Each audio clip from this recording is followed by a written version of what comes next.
చాలు.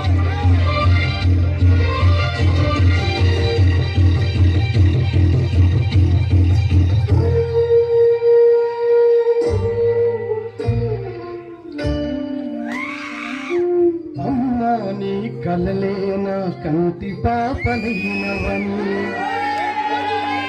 నీ ప్రాణం పణం పెట్టి నాకు పురుడు పోసావని,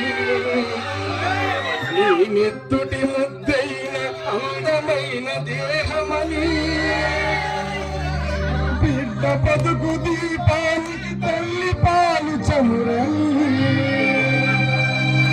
తెలియలేక తల్లి ఎరుదనైతి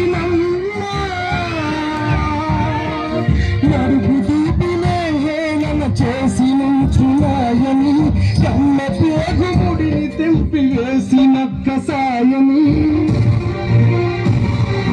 మరచిపోయి కూడా నన్ను